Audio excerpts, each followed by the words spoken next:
네, 추미애 장관이 또 윤석열 검찰총장을 공개적으로 저격했습니다.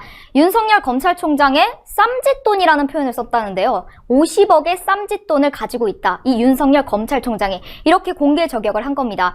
오늘 국회에서 이 추미애 장관이 윤석열 검찰총장이 전체 특활비 중에 검찰총장 쌈짓돈이 50억 원에 이르는 것 같다. 원래 그 전체가 98억 원 정도인데 그 중에 반을 검찰총장이 쌈짓돈으로 쓰고 있다. 이런 문제를 제기한 건데요. 명예훼손 아닌가? 정말 그러니까 근거가 없이 제기한 겁니다. 지금 상황에서는. 그러면서 이 50억 원, 저는 한 번도 보고받은 적이 없다라는 얘기까지 합니다. 50억 원이 자의적으로 사용되고 어떠한 근거가 없습니다. 그럼에도 불구하고 자의적으로 사용됐다라는 표현을 썼죠. 그리고 한 번도 법무부에 보고된 바가 없다. 검사 사무는 총장이 지휘하는 것이지만 예산과 인사는 법무부 장관이 전적으로 책임져야 하는 사안이다 라며 공격을 한 겁니다. 그러면서 이게 임의적으로 쓴 부분이 있는지 그리고 점검하는 중이고 이 점검 이후에도 만약에 문제가 있다면 합리적인 방안을 찾을 것이다라는 얘기까지 꺼내는데요. 그러면서 이제 앞으로 대검 특활비 이 법무부 장관이 직접 지급하겠다는 말까지 꺼냈습니다. 법무부가 지금까지 특활비로 써오던 것을 이 투명화를 위해서 특정 업무 경비로 돌렸다. 법무부는 투명하게 써왔다라는 주장을 하고 있고요. 대검도 필요하다면 이 예산 지도 책임 권한이 장관에게 있으므로 이 쌈짓돈처럼 집행될 게 아니라 합리적인 집행 방안을 찾아보겠다. 결국은 자신이 이거 집행하겠다라는 얘기를 꺼낸 겁니다. 이에 대해서 당연히 국민의힘이 비판을 할 수밖에 없겠죠. 장관이 직접 특활비를 관할한다고요? 이거 결국 그냥 개별 수사지휘 아닌가요? 대검에 일괄 지급하는 것이 당연히 옳습니다. 그런데 법무부 장관이 직접 지급하는 것은 개별 사건 수사지휘로 비칠 수도 있다라는 문제를 당연하게 제기를 하고 있는 겁니다. 그런데 이에 대해서 추미애 장관이 뭐라고 답했는지 여러분들이 보시면 좋을 것 같습니다. 무슨 취지의 우려인지 알겠습니다. 그런데 예산에 대한 민주적인 통제는 해야 한다. 뭐하든지 민주적 통제네. 검찰도 민주적 통제고 민주주의는 지네들이 파기하고 있잖아요. 맞습니다. 지금 쓸데없는 정말 주장에 근거가 없는 그런 주장으로 윤석열 검찰총장을 공격하려는 모습이 보이는데요. 결국은 자신이 이 특활비를 지급하는 게 이 예산에 대한 민주적인 통제다 라는 얘기를 하고 있습니다. 결국 이 장관이 검찰총장을 이렇게 뭔가 약간 억압하는 거, 이게 바로 민주적인 통제라는 뜻으로 보이지 않나요? 지금 추미애 장관은 연일 계속적으로 윤석열 검찰총장을 공격하는 모습을 보이고 있습니다. 그런데 공격하면 할수록 자신의 자살골만을 넣고 있는 상황이죠. 이번 사건도 만약에 이 쌈짓돈이라고 지칭했던 이 윤석열 검찰총장의 50억 원의 행방, 이거에 대한 행방을 찾으려고 노력은 하겠죠. 근데 이에 대해서 아무것도 나오지 않는다면 이 추미애 장관 자신이 법무부의 특활비에 대해서는 어떻게 해명을 할 건가요? 그거에 대한 비판도 있는 상황이고요. 결국은 이 추미애 장관이 모든 주장을 계속하고 있지만 이 주장에 대한 명백한 근거는 하나도 없었습니다. 지금까지. 지금까지 이 명백한 근거 없이 해오는 주장들, 결국은 윤석열 검찰총장을 끌어내리기 위한 이런 억지 주장일 뿐이라고 생각합니다. 네. 자, 추미애의 이 윤석열 총장 특활비 건드리기. 윤석열 총장 특활비는 국회에서도 검증을 했는데 아무 문제가 없거든요. 그러고 난 뒤에 추미애로 이 특활비 문제가 지금 불거지고 있으니까 이 법무부에서 지금 돈봉투 논란까지 지금 생기고 있지 않습니까? 이러다 보니까 또 이제 더 무리한 수를 내놓는 것 같습니다. 결국은 추미애가 나중에 이 문제 때라도 조사를 받아야 되는 게 아닌가 싶을 정도로 추미애는 자기한테 무슨 공격이 들어오면 더 험악한 일들을 벌여서 말이죠. 그걸 덮으려고 하는데 지금 하나하나 차곡차곡 쌓여서 추미애에게 칼끝이 가고 있는 것 같습니다. 맞습니다. 근데요, 추미애라는 사람이 어디 가서 돈을 얘기할 자격이 있는 사람입니까? 그 사람 정치자금법 위반 소지가 다문화잖아요. 그 공소시효 지나가지고 면한 건데 자기가 파주에 가 있는 동안 아들은 논산에서 고기를 구워 먹고 있고 자기 딸 그 식당에다가 몇백만 원어치 정치자금 쏟아내고 그렇게 부도덕하게 돈을 썼던 의혹이 있는 사람이 수십억의 그 특활비를 자기가 주물르겠다? 그리고 지금 법무부도 논란이 있습니다. 검찰 특활비를 일부 떼다가 썼다는 거 아닙니까? 그것도 같은 논리면은 국고손실죄로 지금 처벌 대상인 거예요. 그렇게 해서 박근혜 전 대통령 처벌시켰지 않습니까? 때문에 법세련과 같은 시민단체들이 지금 추미애를 여러 가지로 고발하고 있는 그런 상황인데요. 나중에 수사를 해보면은 누가 더 깨끗한지는 금방 나오게 되지 않을까 그런 생각이 듭니다. 예, 추미애 아들 문제 이거하고 박근혜 대통령하고 무슨 관계가 있느냐 이 제목 내용인데요. 그렇게 생각할 수도 있을 것 같아요. 근데 그게 아니었습니다. 오늘 아주 새롭게 충격적인 소식이 전해지고 있습니다. 여러분들 소식 전하겠습니다. 자, 추미애 아들 서땡땡, 그냥 뭐 서재희라고 하죠 뭐. 그 서재희가 어디로부터 수사를 받아서 무혐의 처분을 받아냈습니까? 바로 서울 동부지검에서 무혐의를 받아낸 겁니다. 애초에 과정이 웃겼죠? 실컷 그 조서에다가 다 넣어놨습니다. 그 당시에 대의랑 뭘 통화하고 뭘 어째고 저째고 따다다다다닥 실컷 다 써놓고는 어쨌든 무혐의라고 결론이 내린 게 서울 동부지검이었고요. 그 과정에서 김모 대의, 그 당시 이제 지역대대 장교로 활동을 했는데 그 저쪽 추미애 쪽에서 주장한 게 뭐냐면은 그 김모 장교하고 얘기 다 해가지고 휴가 구두 처리된 거다라고 말했는데 김모 대의가 처음에 하도 강요하듯이 물어보니까 그랬나? 하고 넘어갔다가 그렇죠. 네, 나중에 휴대폰을 찾아낸 거예요. 보니까 그런 기록이 없더라는 거죠. 없었지. 그래서 그 당시에 구두 처리 그런 거 없었습니다. 라고 번복을 했는데 동부지검에서 빠꾸를 시켜놓고 오히려 김대희가 거짓말을 하고 있다고 이 사람을 거짓말쟁이로 몰아서 오히려 압수수색 지인이 당하는 그런 상황이 벌어졌잖아요. 때문에 날 거짓말쟁이로 몰고 사건을 무혐의로 일방적으로 처리했다. 이거 동부지검 문제 있다 라고 해서 책임자라고 할 수 있는 김관정 동부지검장을 명예훼손 혐의로 대검에 고발하는 그런 상황이 벌어졌습니다. 뭐 국정감사에서 이런 말 하도 떠들었거든요. 그 이제 이성윤도 있고 여러 그 서울의 지검장들이 있는 자리에서 그 김모대희 그 어떻게 된 거냐고 왜 그 사람에 대해서 왜 안 좋게 지금 하고 있냐 야당이 물어보니까 그 사람이 한 번도 진술이 일치하지 않았고 그 사람 책임 모면하려고 한 거고 거짓말하고 있고 되게 나쁜 사람을 만들어버린 거예요. 그러니까 국민들이 다 보는 국감자리에서 날 그런 사람을 만들었다는 거에 대해서 이제 고발할 수밖에 없는 거죠. 자, 대검에서요.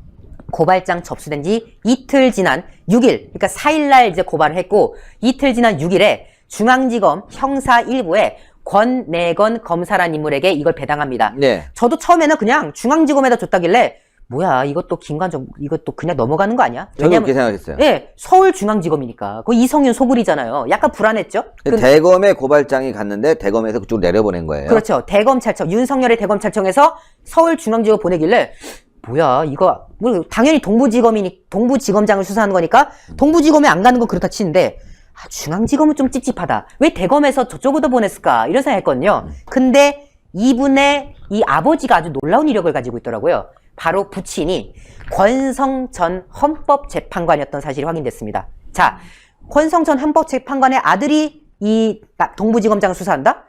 권성이라는 사람이 누군데? 라고 처음에 생각할 수 있잖아요. 그래서 저도 좀 뒤져봤습니다. 이분이 2000년에서 2006년까지 노무현 정권 때죠. 그러니까 김대중 정권 말기 그리고 노무현 정권 때까지 헌법재판관을 역임했는데 한나라당, 당시에 한나라당의 추천, 그러니까 야당 추천으로서 이분이 임명이 됐고요. 그 2000년대 중에 뭐가 있었죠? 요것도 또 추미애가 한 건 했잖아요. 삼부일배. 추미애가 물심양면 나서가지고 노무현 탄핵 이끌어냈지 않습니까? 그리고 나서 헌법재판소에서 탄핵과 관련해서 이제 재판을 하는데 그 당시에 이분이 재판관이었잖아요. 노무현 탄핵해야 된다고 주장했던 3명 중에 1명이 바로 이분입니다. 노무현 탄핵을 주장했던 분이 이분이고요. 그리고 나서 이제 정권이 바뀌고 이명박 정권 시절에 언론중재위원회 위원장으로 활동합니다. 그러다가 이분이 갑자기 사임을 해요. 사임을 하고 어떤 활동을 했냐? 통진당, 위헌정당 해산 심판에 정부 측 변호인으로 참여하게 됩니다. 그러니까 이분의 활동 하나를 보면요. 이렇게 훌륭한 분이 있으실까 할 정도의 그런 이력인 거예요. 네, 저도 이제 시민단체 활동하면서 한번 뵌 적이 있어요. 대단한 분이에요. 그러니까요. 네. 이분이 결국 김대중 정권, 노무현 정권 속에서도 어떻게 보면은 중심을 잡는 헌법재판관 역할을 했고, 노무현, 사실 그 문제 있는 거 맞잖아요. 대놓고 열린우리당 돼야 된다고 선거 돼야 된다는 취지에 발언한 거 당연히 이거 헌법에 위배되는 거 아닙니까? 거기에 대해서도 당연히 문제 있다라고 그 당시 촛불 들고 총선 역풍 불고 하는 그 와중에도 끝까지 이건 탄핵감이다라고 소신을 밝혔던 인물. 그리고 이명박 정권 거치다가 이후에 통진당을 해산해야 된다고 정부 측에 나섰던 그 모습이 지금 하나씩 또 공개가 된 겁니다. 바로 이 모습이죠. 2014년 초에 헌법재판소에서 열렸던 통진당 심판 그 관련해가지고 정부 측의 대리인으로 참석했던 그 모습이 지금 그대로 나온 거 아닙니까? 자, 이분이 그 이후로 또 어떤 활동을 했나 살펴봤습니다. 자, 문재인 정권 출범하고 무엇이 벌어졌습니까? 적폐청산이라는 게 벌어졌죠. 그 적폐청산이라는 이름하에서 뭐만 하면 직권남용이라고 이 사람 저거 다 직권남용이다. 이거 한 거 직권남용이다. 다 구속시켰습니다. 무슨 뭐 군대에서는 기무사령관을 구속시키겠다고 하질 않나 어느 부처에선 장관을 구속시킨다고 하질 않나 무슨 과장 구속시키고 청와대 행정관 구속시키고 비서관 구속시키고 별짓 다 했죠. 자, 이거에 대해서 직권남용 전성시대 라고 할 정도로 이 심각한 상황에 대해서 잘못됐다라고 강력하게 목소리를 냈던 바도 있는데요. 이거 적폐청산 잘못된 거 아니냐. 직권남용 내가 옛날부터 이거 안 된다고 했는데 그거 봐라. 문재인 정권이 직권남용하고 나서 문재인 정권 출범하고 나서부터는 그거 고스란히 써먹어가지고 지금 재미 보고 있지 않느냐고. 이거 절대 안 된다 라고 이제 주장했던 그런 상황인 건데요. 하도 직권남용죄가 남발되니까 그 직권남용에 대해서 위헌법률심판 헌법재판소에 제청해달라 라고 요청까지 했다고 합니다. 즉 야 이거 직권남용 너무 심하잖아. 헌재에다가 이거 직권남용 이거 위헌이니까 이거 좀 보내주세요 라고 재판부에 요구했는데 왜 또 그랬냐. 이분이 배득식 전 기무사령관의 변호인으로 또 활동했다고 합니다. 그러니까 박근혜 정권, 이명박 정권 그 적폐청산 과정에서 기무사령관이 굉장한 탄압을 받았지 않습니까? 예. 거기에 대해서 변호인으로 또 이분이 활동하신 거예요. 대단한 분입니다. 그러니까요. 이분이 그러니까 이 보수 정권 탄압 그리고 이 보수에 대해서 탄압하는 거에 대해서 최근까지도 계속해서 맞서 싸우는 그런 과정을 우리가 확인할 수가 있었던 거죠. 실제로 이분이 소신이 있는 게 헌법재판관 당시에도 유일하게 직권남용죄는 위헌이라고 주장했던 인물이에요. 8대1로 직권남용죄는 유지돼야 된다고 노무현 정권 때 결론이 났는데 그때 유일하게 반대 눌렀던 게 이 사람. 왜? 이분은 좌파 정권의 이 습성을 아신 거예요. 재판에서 위헌을 낸 이유. 이거 나중에 정권 바뀌면 전 정권의 실정을 들춰내거나 정치 보복을 위해 전 정권 고위공직자를 처벌하는 데 이용될 것이다. 예언이네, 예언. 예, 이게 언제 한 거냐? 2006년에 하신 말씀이에요. 2006년에 이 직권남용죄는 정권 바뀌면은 그 전 정권 사람들 깜빡 논데 쓰는 거라고. 이런 게 무슨 제대로 된 법이라는 거냐? 이거는 없애야 되는 법이다. 라고 말했는데 10여 년 지나니까 어떻게 됐습니까? 정말로 문재인 정권이 직권남용을 전가의 보도처럼 활용해서 때려잡았지 않습니까? 때문에 이걸 알고 있기 때문에 직권남용 전성시대 이제 끊어내야 된다. 재판부에서 이거 위헌으로 재판 걸어라. 헌법소원 걸어라. 라고 말했고 그 과정에서 전 정권 인사들을 변화하고 또 지난날 여러 가지로 나라를 위해서 역할했던 이분이 이분의 아들이죠. 이분의 아들이 지금 그 김관영 동부지검장 수사하게 됐답니다. 근데 아들은 또 다르지 않을까요? 뭐 조심스럽게 뭐 일치한다고 말할 수는 없겠죠. 근데 지금 제가 다른 분석들도 보면은 상당히 좀 의미심장하게 보고 있는 것 같아요. 아, 그래요? 네, 왜냐면은 아무래도 이 정도면은 이게 뭐 저희들끼리 표현이지만은 권성 전 헌법재판관의 이 활동사를 보면은 뭐 어디 중간에 계신 분이 아니라 정말 어떻게 보면 보수 우파의 어떤 목소리, 보수 우파의 관점에서 대한민국 자유민주주의를 어떤 피력하신 분 아닙니까? 네. 그분의 아들인데 그분의 아들이 지금 또 같은 법조인의 길을 가고 있는데 과연 그 길이 정반대일까? 아, 그럼요. 예. 네. 왜냐면은 오랫동안 이 아들이란 분이 검사를 되기까지 과정에서 아버지가 헌법재판관을 했고 또 지금 최근까지 통진당 해산도 함께 했고 지금 어떤 변호 활동하는지 다 알고 있지 않습니까? 그걸 보고 자라온 분이 있기 때문에 뭔가 이 사람을 좀 다르게 수사할 수 있는 거 아니냐 이런 지금 분석을 조심스럽게 하고 있는 상황입니다. 때문에 언론에서도 딱 이 사람 보자마자 이 아버지가 그분인데? 권성 전 재판관 유명한 사람인데? 이렇게 돼가지고 이거 김관영에 대해서 이 사람한테 맡긴 게 뭔가 의미가 있었던 거 아니냐. 그러니까 뭐 김관영을 때려잡아라 그런 뜻은 아니지만은 최소한 서울중앙지검에 있는 검사들 중에서 김관영이라는 인물을 객관적으로 수사할 수 있는 인물로서 권내건 검사를 내정했던 게 다 이유가 있었던 거 아니냐. 이런 지금 이야기들이 나오고 있는 겁니다. 예, 동부지검이 그 A 그 대위에 대해서 나중에 이제 우동균 기자도 얘기했지만 근데 증거가 이게 나왔다. 포렌식까지 해서 동부지검에 제출했는데 그걸 무시하고 무혐의 처분을 내린 거예요. 그러다 보니까 이 사람이 이 과정에서 내가 명예훼손을 당했다. 동부지검장을 고소했는데 자, 또 중요한 게 추미애 사건도 지금 국민의힘에서 이제 항고했죠. 항소가 아니라 항고. 고발을 다시 한 거예요. 항고. 이거 잘못됐다. 고발을 다시 해서 지금 대검이 받아갖고 다시 또 이거를 수사하는 상황이 돼버렸습니다. 그래서 추미애 아들 문제는 간단한 문제가 아닌 게 된 것 같아요. 그렇습니다. 예, 동부지검도 지금 아주 벌벌 떠는 상황이 돼버렸습니다. 이거 제대로 처리했으면 되는데 이 무혐의로 내리다 보니까 억지로 죄를 없게 만들어 보니까 결국은 이제 대검도 나서야 되고 중앙지검에서도 나서야 되는데 바로 또 이렇게 변호사 아주 유명한 변호사의 아드님이 또 나서는. 그렇죠. 예. 뭐 이제 헌법재판관님 아들이 이제 나서게 된 건데 결국 지금 양쪽에서 몰리게 된 거예요. 일단 추미애 아들에 대해서 무혐의라는 정말 터무니없는 수사 결과를 도출한 그 책임자 김관영 골치 아프게 됐습니다. 제가 봤을 때 이 김관영 검사장을 수사하는 이 권 검사 과연 호락호락하게 수사를 할까? 물론 모르는 일입니다. 사람 일은 모르는 일이지만 최소한 그의 부친이 걸어온 길을 놓고 봤을 때 만약에 그 아들이 부친의 길을 존경하고 따르는 인물이라면 당연히 김관영의 인물 제대로 객관적으로 수사를 해서 바로 잡아야 되겠죠. 그 역할을 많은 국민들이 지금 기대하고 있고 우리 시청자분들도 기대하고 계신 상황이다. 두 번째, 그 무혐의 처분 내린 거에 대해서 국민의힘 야당에서 이거 잘못된 수사다. 다시 수사하라 라고 요청을 했는데 이걸 대검이 지금 서울고검에다 일단 넘겼습니다. 서울고검에 넘겼는데 서울고검에서 지금 동부지검으로 수사를 다시 맡길 확률은 적어요. 왜냐면은 이미 대검찰청에서 한창 그 아들 수사할 때 제대로 수사하라고 요청을 했습니다. 다시. 근데 그때 동부지검에서 더 파봤자 의미 없다라고 하면서 더 수사 안 하고 끝낸 거예요. 동부지검에서. 그러니까 봐준 거죠.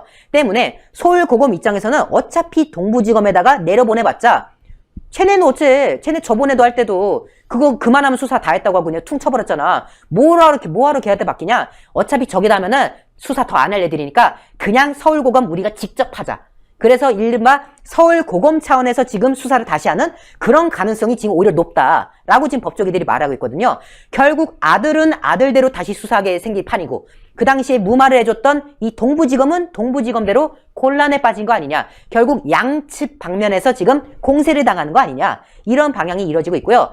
근데 공통점이 뭡니까? 둘 다 지금 대검의 움직임에 의해서 지금 좌지우지되고 있다는 거예요. 결국 대검찰청이 권 검사에게 수사를 배당했고 또 대검찰청에 의해서 서울고검에게 지금 이것이 던져진 거 아닙니까? 그리고 지금 서울고검이 자체적으로 재수사할 확률이 높아진 상황인 거고요.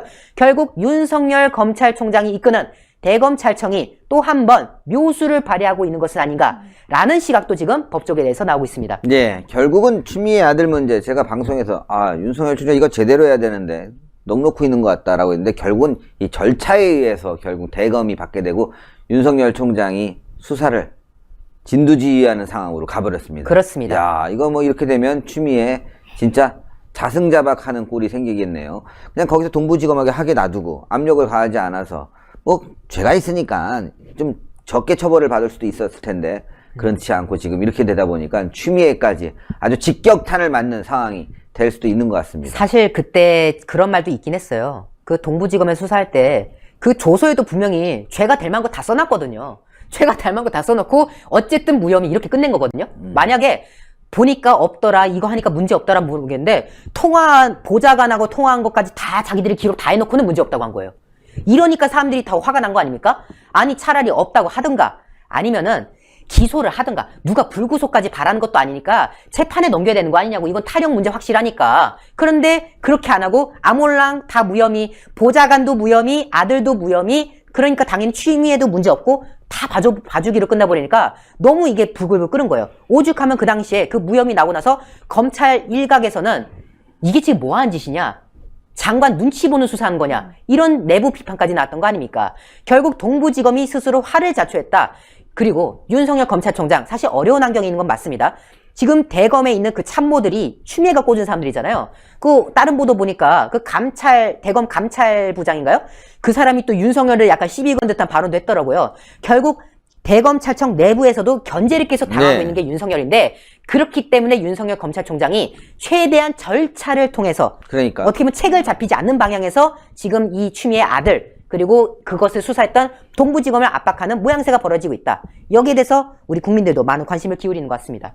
예, 비단꽃 향무님, 10만 원. 감사합니다. 감사합니다. 신의 한수 화이팅, 사랑합니다, 존경합니다. 두 기자님들 힘내세요. 아유, 대단히 감사합니다. 감사합니다. 예, 하여튼, 정의는 말이죠. 예, 죽지 않습니다. 예, 진실은 죽지 않습니다. 예, 결국은 밝혀질 겁니다. 추미애 아들 문제, 얼렁뚱땅 넘어갈 문제가 아니죠. 윤석열 총장이 끝까지 키를 잡고 추미애를 처벌할 거라고 저는 생각합니다. 자, 다음 소식은요. 우한 코로나 때문에 난리가 났습니다. 이게 심각한 문제인데 지금 8.15 때 얼마나 우파를 괴롭히고 달달달달달달 볶았습니까? 그런데 이 우한 코로나 문제 결국은 더 확진되고 있습니다. 더 크게 거세게 확진되고 있는데 이게 뭐 우파 때문이 아니에요. 예, 뭐 우파를 갖다가 청와대에서는 살인자라고 얘기하고 있는데 우파 때문이 아니라 이 정부의 잘못된 K 방역 때문에 지금 이 지경이 되고 있는 것이 아닌가 싶습니다. 소식 전합니다.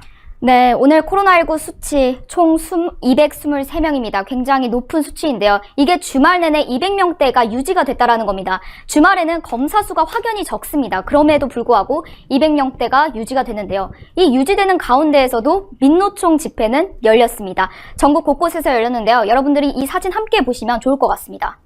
자, 지난 14일 토요일에 전국에서 열린 민노총 집회 현장의 모습인데요. 지금 보시는 현장 모습은 서울 여의도 공원 앞 모습입니다. 보시면은 그냥 거리두기 지켜지고 있다라는 거 보여질 수 있습니다. 그런데 이거는 울타리 안에서만의 모습입니다. 전국 40여 개 장소에서 열린 이 민노총 집회가 오직 울타리 안에서만 방역이 이뤄졌다는 겁니다. 발열 체크, 1m 간격 유지, 99명의 인원수, 이게 바로 집회의 기준입니다. 그런데 이게 울타리 안에서만 이뤄지고 울타리 바로 옆에서는 99명 외에 돗자리까지 핀 40명에서 50명 가까이 더 되는 사람들이 있었다는 네. 겁니다. 현장 사진 보시겠습니다. 지금 보시면 돗자리 피고 소풍 온 것 같아요. 지금 이게 바로 울타리 바로 옆에 있는 사람들입니다. 99명 유지 옆에 더 사람들이 있었다는 겁니다. 처벌해야지. 그렇죠. 이거 바로 꼼수 부린 겁니다. 이미 예고를 하고 나서 우리 안에서만 99명 유지하고 그 밖에서는 그냥 더 하겠다라는 거 그냥 자신들이 꼼수 부리려고 이렇게 더 데려온 겁니다. 이렇게 집회가 이뤄졌는데도 불구하고 이 정부, 여당 어떤 제재와 규제도 하지 않았습니다. 그냥 부탁만 했죠. 재고해달라 이렇게 부탁만 했었는데 같은 시각 서울 여의도에서는 어떠한 이런 뭔가 99명이 지켜지는 뭔가 모습을 꼼수 부린 것처럼 보여질 수 있지만 같은 시간 지방에서는 대규모 집회는 여러 곳에서 열려 있습니다. 울산에서는 약 3천여 명이 어떠한 규제도 없이 방역이 지켜지지 않은 채 이 집회가 열렸고요. 충남에서도 약 700여 명이 모여 있었고 대구, 강원 등 수백 명 단위로 계속 집회는 열렸습니다. 집회 장소 밖에 이 인도에서는 참석자들이 마스크를 벗고 음식을 이렇게 섭취하는 그런 모습들까지 포착이 됐다라는 게 계속적으로 나오고 있습니다. 지금 집회 전혀 방역이 이뤄지지 않았는데 그런데 이에 대해서 정부와 여당 아무 말도 없었죠. 그리고 집회 당일에 문재인 대통령이 한 말이 있었습니다. 자, 문재인 대통령은 결국 보여주기식 방역을 한 겁니다. 그 당일에 차벽 설치가 있긴 했었다고 합니다. 버스 100여 대가 여의도 국회의사당 주변에 차벽을 설치했다고 하는데요. 근데요, 여기서 웃긴 게 국회의사당은 집회 장소가 아니었습니다.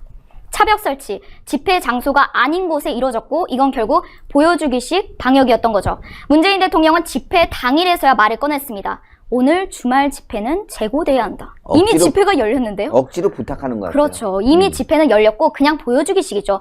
나 8.15 광화문 그리고 한글날 개천절 때 그렇게까지 했는데 이번에 민노총 집회 아무 말도 안 하면은 당연히 국민들이 분노할 테니까 그냥 보여주기식으로 주말 집회 재고돼야 합니다. 라고 부탁하는 모습이 보여졌습니다. 당연히 이거 이중잣 대입니다. 정치 방역이고 8.15 광화문과 이번 민노총 집회 차별 대우라는 게 당연히 보여집니다. 이거를 국민의힘이 제공한 내용인데요. 비교를 딱 하기 좋아서 가지고 와봤습니다. 왼쪽은 바로 주말에 열렸던 민노총 대회고요. 오른쪽은 개천절 집회입니다. 딱 보시면은 오른쪽 차벽 설치 있고 경찰들 깔려 있고 사람들 별로 없어 보이죠? 왼쪽 민노총 집회 방역 이뤄지지 않은 채 지금 사람들 빼곡히 쌓여있는 모습 보이실 겁니다.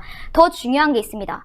바로 민노총 집회가 열리기 직전에 확진자 수 어땠습니까? 제가 지난주에도 계속 말씀을 드렸지만은 세 자릿수가 유지가 돼 있는 상태였고 사회적 거리두기는 여전히 1단계였습니다. 네. 어떠한 지침을 하지도 않은 상태였죠. 그리고 지금 어떻게 됐습니까? 주말에 200명대까지 올랐고 현재도 결국은 사회적 거리두기 아직도 1단계입니다. 그런데 개천절 집회는 어땠나요?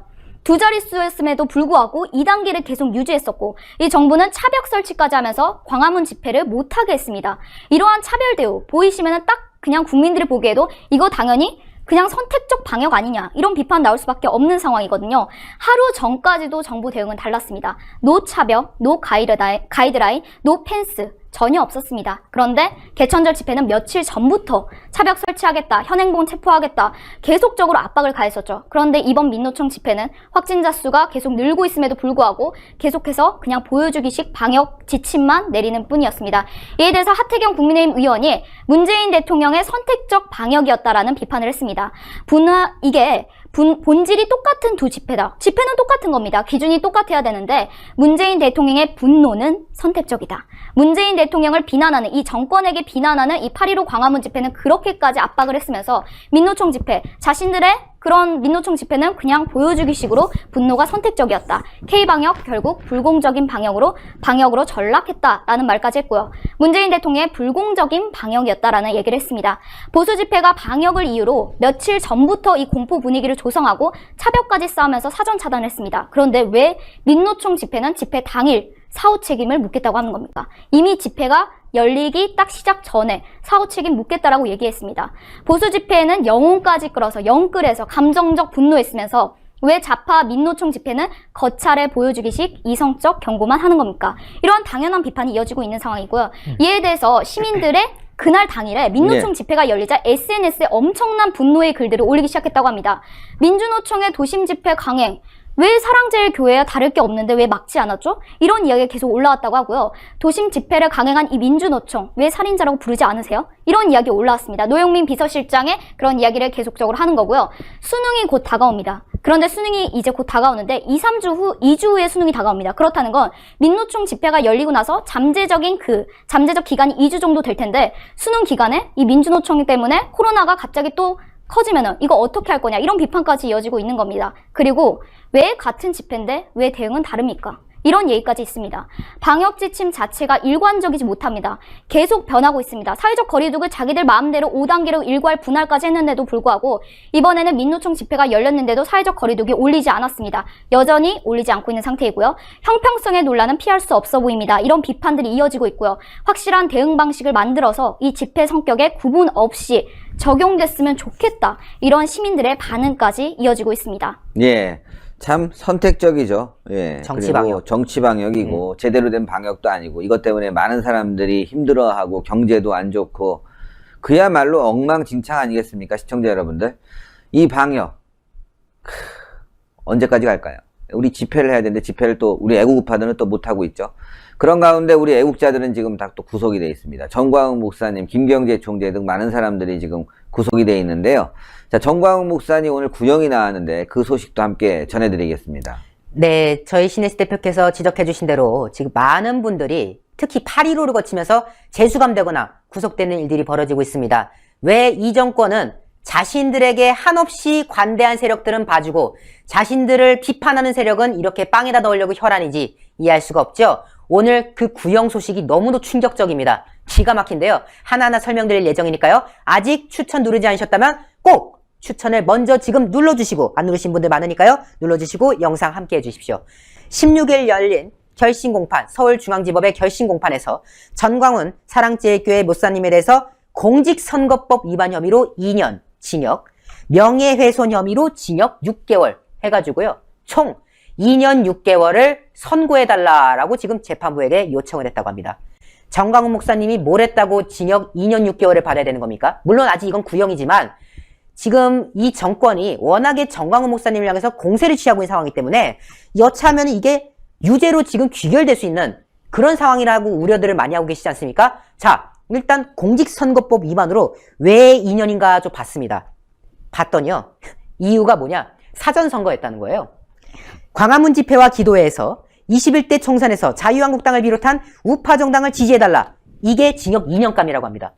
근데 이거는 무섭네. 그때 후보도 없었고 사전선거라는 게 사실 그 여당이 사전선거라면 이건 좀 죄를 문제가 물을 있죠. 만하지만 뭐 힘도 없는 야당이고 그리고 시민단체와 관계없이 법을 모르는 상태에서 좀 대한민국 살리자고 얘기한 거 아닙니까? 무슨 돈을 받고 한 것도 아니고 그래서 이거는 정말 좀 억지다 싶은 거예요. 맞습니다. 네. 이거는 지금 특정 정당을 겨냥한 발언도 아니었고요. 자, 그리고 여기 보면은 21대 총선에서 자유한국당을 비롯한이라고 말하는데요. 자유한국당은 총선에 나가지 않았습니다. 미래통합당이 나갔죠. 미래통합당이. 그러니까 지금 뭐 총선을 앞두고 이런 발을 했다고 하는데요. 당이 바뀌기도 전에 한 발언 가지고 뭐 자유한국당을 지지하라고 했으니까 이게 사전선거다?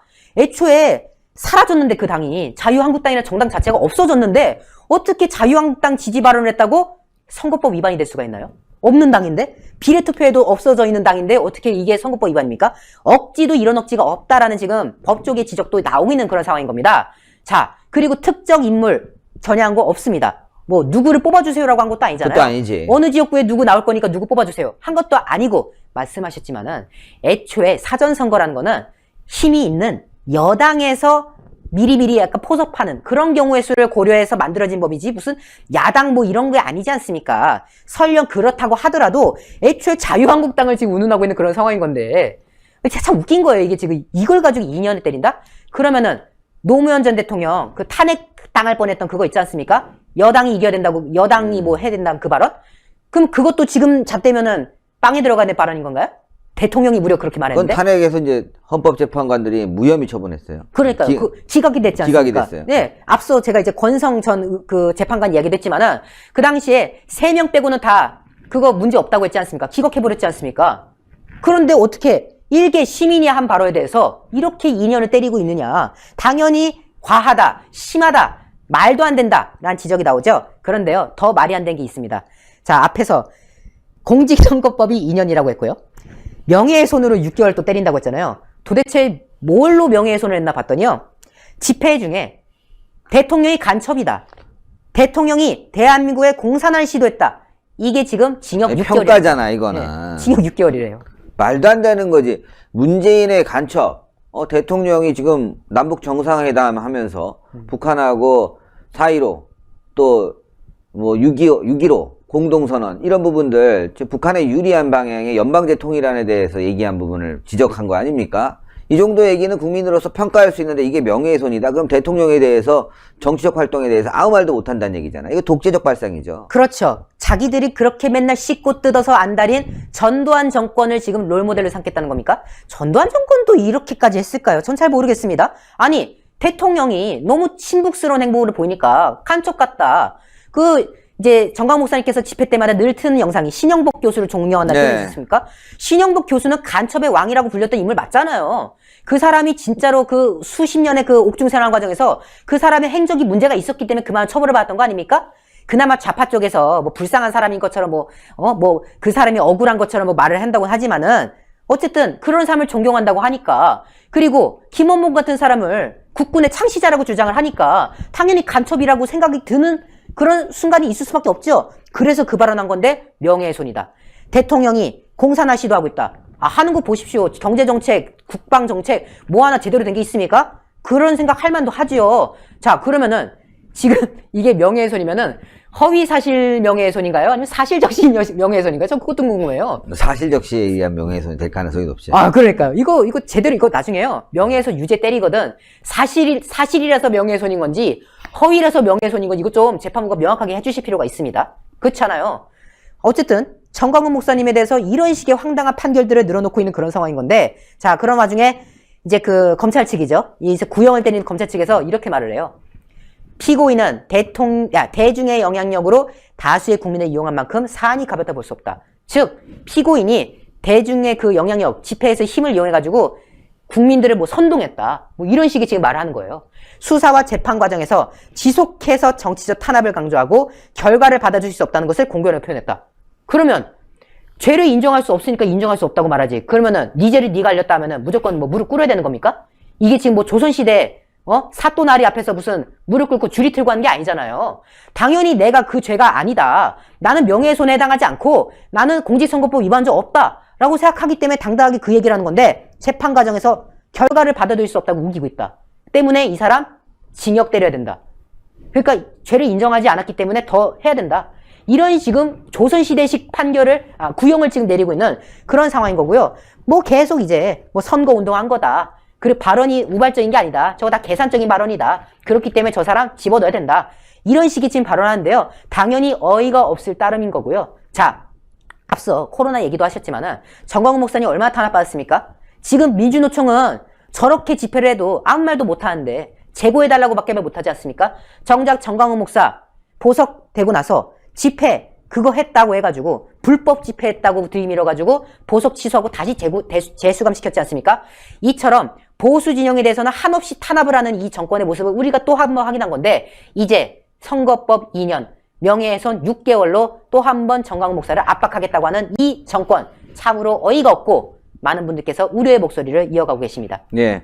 자, 저는 좀 다행스러운 건요. 2년 6개월입니다. 그래서 집행유예가 가능한 그런 상황이 아닌가 싶어요. 3년이 넘어가면은 좀 어려워요. 실형이 나올 텐데 2년 6개월이면은 검찰도 지금 약간 변한 것 같아요. 이걸 뭐 3년, 뭐 1년 6개월 이렇게 때릴 수도 있는데 딱 맞춰갖고 3년 이하로 맞춰놓은 거 보면 정광훈 목사님 결심 공판에서 집행유예로 나올 가능성이 있는 것 같습니다. 그래서 항소해서 무죄 받아야 되겠죠. 맞습니다. 예, 이건 뭐 당연히 실형이 아니라 이거 뭐 국회의원들도 선거 때 문제 저질러도 제대로 들어가는 놈이 없는데 어떻게 뭐 시민단체 활동하다 나온 발언을 갖고 구속을 시킵니까? 그런 사례가 별로 없어요. 예. 사전선거법 위반으로 구속된 사례가 없습니다, 여러분들. 예. 진짜로 없어요. 사전선거법 위반으로 일반 시민단체가 구속된 사례가 없습니다. 심지어는 말이죠, 낙선운동하는 사람들 아시잖아요. 예? 저 사람 부패 있다, 부패도 없는데 뭐 저 사람은 너무 극우다 이래갖고 좌파들이 낙선운동 엄청나게 심하게 합니다. 뭐 지금 나온 발언 정도가 지지해달라는 발언이 아니라 떨어뜨려야 된다, 허위사실 막 유포하면서 했는데도 불구하고 다 집행유예입니다, 그 사람들. 맞습니다. 벌금 아니면. 그런데 이런 걸 가지고 구속을 시킨다? 이러면 대한민국이 있을 수 없는 거죠. 재판부가 잘 결정할 거라고 보고요. 조만간 정광훈 목사님 다시 뵐 날이 오는 것 같습니다. 저는 이거에 대해서 정말 재판부가 집행유예 정도가 아니라요. 이건 당연히 무죄를 내려야 된다고 저는 생각하고 그렇지. 있습니다. 왜냐면은, 자, 앞서 이제 그 사전선거 가지고 뭐 한 것도 없다. 선거법으로 구속이 막 그렇게 되는 게 쉽지가 않다. 이런 말씀 하셨는데, 자, 총선 때 우리가 본 게 뭐였습니까? 나경원 원내대표, 오세훈 전 시장, 선거 유세 때마다 그 대진영 것들이 들어와가지고 이상한 피켓 들면서 악의적인 소문을 퍼뜨리면서 공격을 했지 않습니까? 심지어 후보가 유세를 하고 있는데 바로 사방에서 둘러싸가지고 신변의 위협을 느낄 정도 수준의 선거운동을 뛰었던 게 그 사람들이에요. 그런데 그렇게 해서 그 대진년 사람들 뭐 처벌받은 거 있나요? 저는 대진년이 그걸로 처벌받았다는 얘기 들어본 적이 없습니다. 자, 그런데 자유한국당, 심지어 미래통합당도 아니고 한참 전에 그 집회 과정에서 자유한국당도 특정한 것도 아니에요. 자유우파가 결집해야 된다. 이런 취지에 발언한 거, 이거를 지금 선거법으로 들이면 도대체 어디 가서 무슨 말을 하라는 겁니까? 정치재판이라는 거죠. 시청자 여러분들. 정치재판입니다. 이제 중요한 건 우한 코로나 관련해서 방역법 위반한 걸 또 엎어씌울까봐 그게 걱정인데요. 그렇죠. 빨리 재판이 끝나서 일단 불구속 재판으로 이 재판이 유지돼야 될 것 같습니다. 그런데 방역 관련해갖고 신천지인가요? 이만희? 네, 이만희 씨. 얼마 전에 보석으로 풀려났어요. 네. 예, 이만희는 더 악질이었습니다, 여러분들. 근데 이만희는 풀어놓고 지금 정광훈 목사님 지금 구속해놓은 거거든요. 자, 재판부의 신중하고 애국적인 판단이 필요할 것 같습니다. 대한민국을 위한 판단이죠. 빨리 정광훈 목사님 석방시켜야 될 것 같습니다.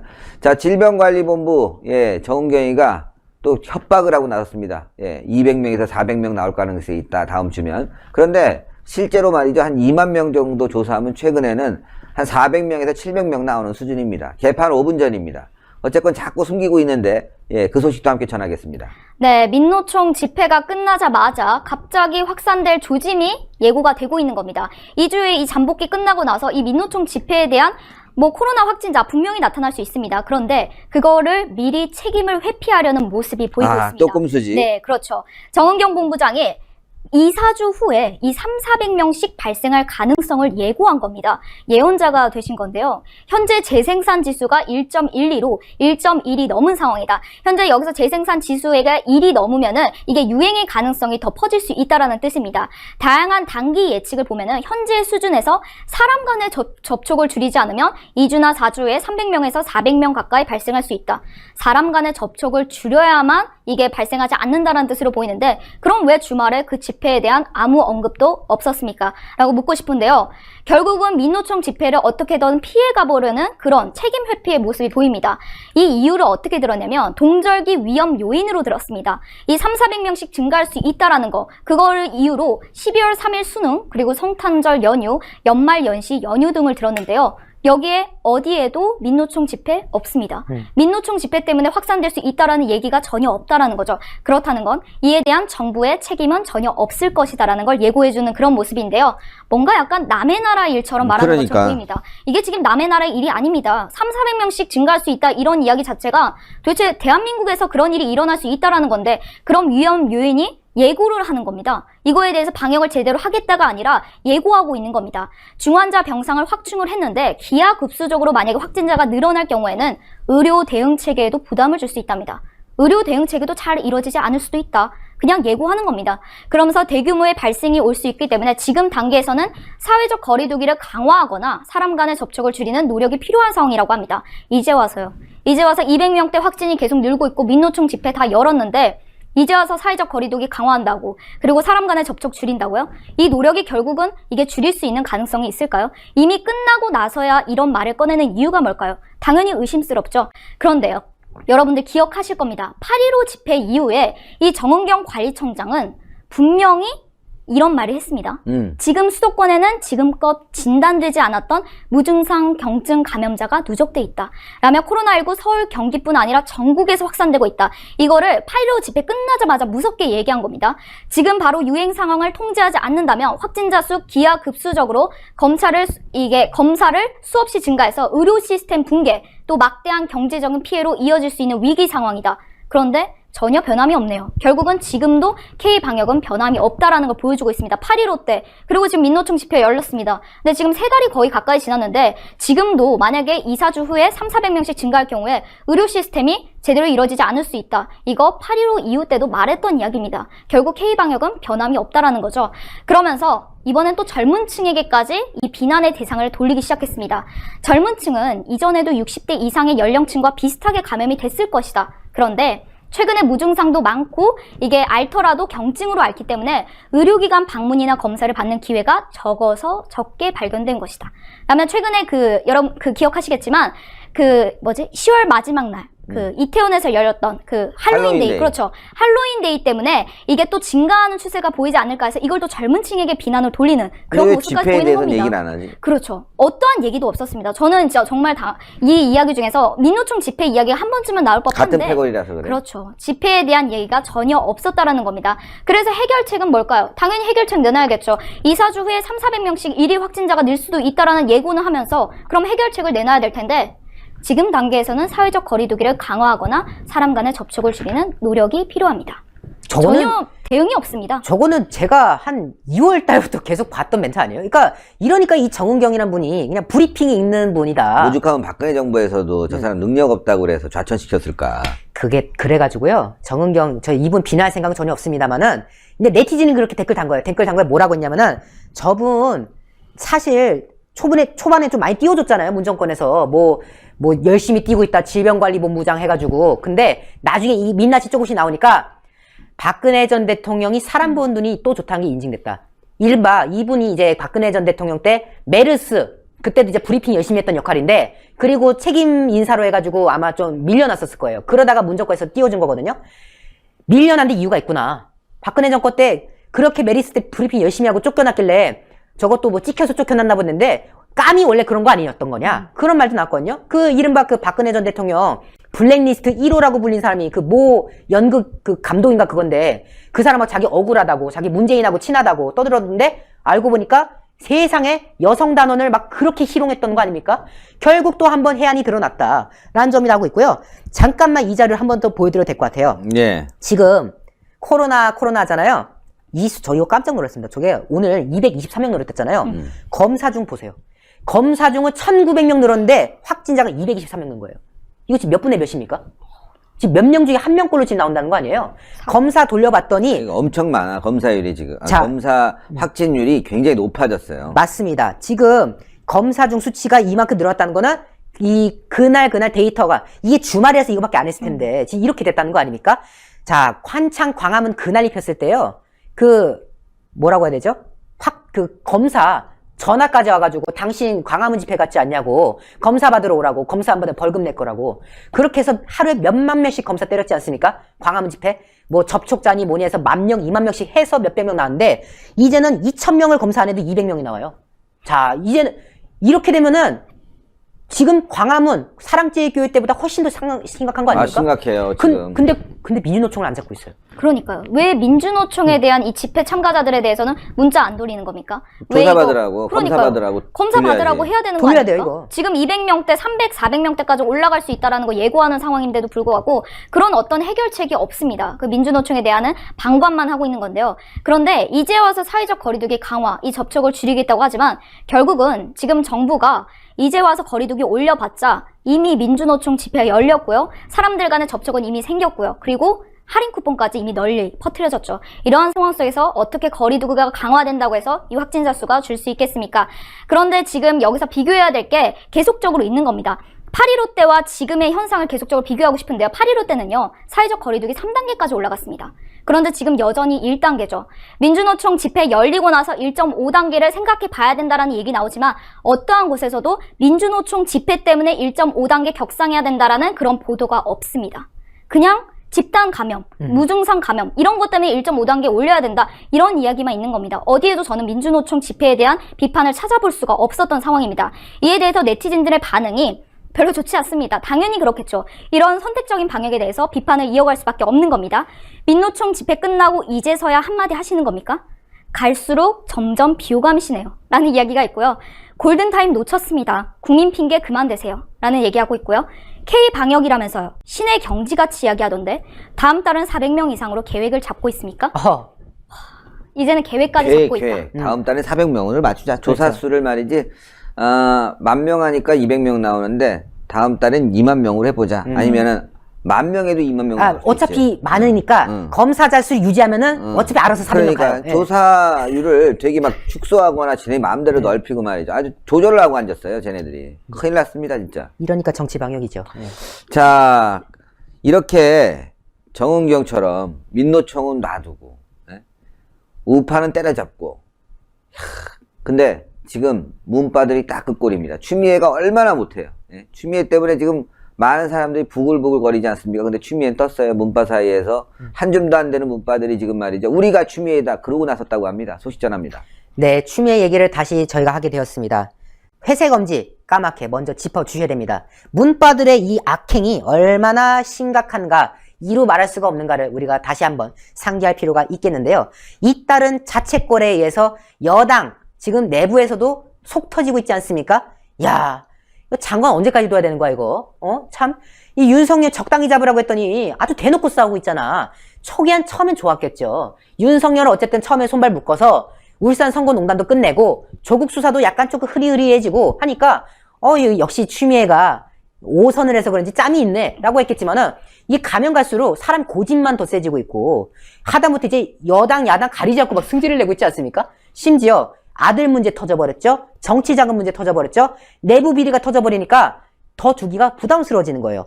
그런 와중에 계속해서 윤석열하고는 싸우고 있고 감찰권 이제 남용하고 있고 수사지휘권도 한 대한민국 헌정사상 5번인가 6번인가인데 6번이네. 그 중에 5번을 추미애가 했다는 거 아닙니까? 네. 천정배 한 번에 나머지 추미애. 이런 시대의 남용, 이거 더 뒀다가는 정권 뒤집어진다.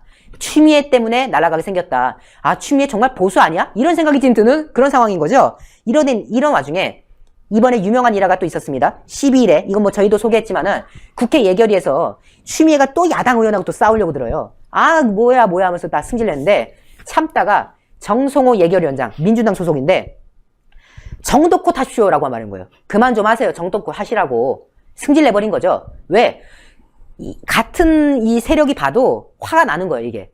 왜냐면은 그래도 명색이 국회의원이 질이라는 건데 이 사람이 국회의원을 자기 아랫사람처럼 부려먹으니까 같은 국회의원으로서 이게 불쾌하죠. 그러니까 여기에 대해서 지적을 해가지고 추미애도 그날 당황하면서 그 정성을 슬쩍 딱 째려봅니다. 이렇게 쓱 이렇게 째려보는데 그 매 눈빛이 또 문바에게 메시지로 작용해가지고 문자 폭탄이 또 갔다는 거 아닙니까, 이 사람한테. 정성호한테. 네, 정성호 민주당한테 쟤 저럴 줄 알았어. 쟤 이재명 친하잖아. 이재명 빠. 이래서 이재명계는 사람이 아니야. 이런 식으로 문바들이 폭탄을 돌린 거예요. 그런데 정성호 의원도 약간 좀 고집이 있어요. 이 사람도 바로 이제 페이스북에다가 야, 그거 좀 제지하려고 딱 한마디 한 건데 하루 종일 피곤해 죽겠다. 라고 간접적으로 문바들한테 분노를 표현한 거 아니겠습니까? 문바들 하는 짓거리가 지겹다, 지긋하다 라고 간접적으로 말한 건데요. 그런데 추미애 진짜 고삐가 풀리셨습니다. 이쯤 하면은 적당히 넘어가야 되는데 또 정성호한테 또 시비를 걸어요. 뭐